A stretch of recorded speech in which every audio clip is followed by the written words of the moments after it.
Angeluen neurketa sistema hirurogeitarra da, denborarena bezala. Angeluen neurketako oinarrizko unitatea angelua da. Angelu hirurogeitarra eta bere simboloa borobiltxo txikitxo hau da. Gradu hirurogeitarra angelu zuzena 80 zatitan zatituz lortzen da. Edo buelta osoa 360 zatituta da. Bai? 80 zati egiten badegu angelu zuzena, gradoa du. Minutu bat, angelu bat 60 zatitan zatituz lortzen da. Eta goiko kakotxarekin adierazten da. Minutu bat 60 zatituz segundua lortzen da.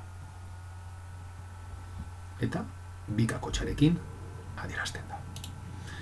Hemen daukagu azalpen taula. Unitate magnitude handitik txikira juteko biderketa egiten da.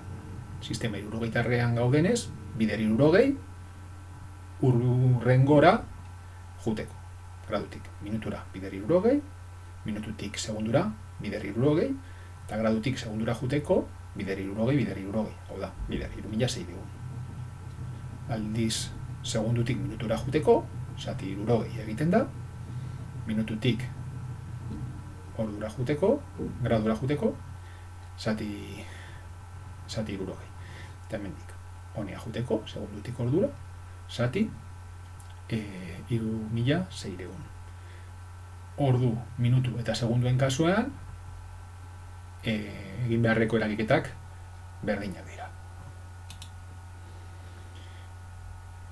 Angeluak ematerako orduan, neurri konplexuan edo ez konplexuan eman daitezke. Neurria unitate ezberdinetan adierazia badago, era konplexuan dagoela esaten da, eta unitate bakarrean badago, ez konplexuan. Hau, modu konplexuan dago, gradu, minutu eta segundutan emandako angeluan daukagulako. Bekoa, hau, ez konplexua da, bakarrik unitateetako batean emana dagoelako. Kasu honetan, minututan. Era konplexu eta ez konplexuen arteko aldaketak egiteko, konplexutik ez konplexura pasatzeko. Demagun, segundutan adierazi nahi dugula modu konplexuan emandako neurri hau. Orduan, hauetako neurri bakoitza segundutan jarri behar dugu. Kasu honetan, segundutan graduak jartzeko, bider 3600. Aurrekoan ikusi dugun taulan agertzen den bezala. 2 grado, 7200 segundu dira. Minutuak segundutara pasatzeko, bider 60. Eta ditudan neurri guztiak, dagoeneko segundutan ditudanak, segundutan, eta ziratik segundutan zegoena, batu egingo ditut. Beraz, modu konplexuan zegoen balio hau, ez konplexura segundutara, pasa dut eragiketa hauek eginez. Ez konplexutik konplexura pasatzeko, demagun, segundutan daukagun neurri hau modu konplexuan, gradu, minutu eta segundutan jarri nahi dugula.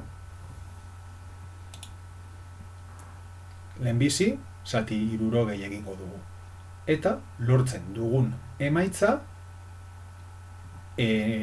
neurri konplexuko segunduak izango dira.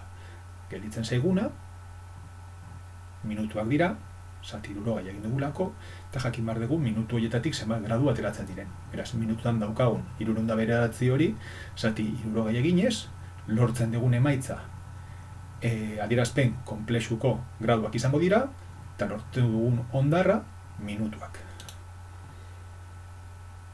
Balio hau. Era konplexuan, horrela adierazten da.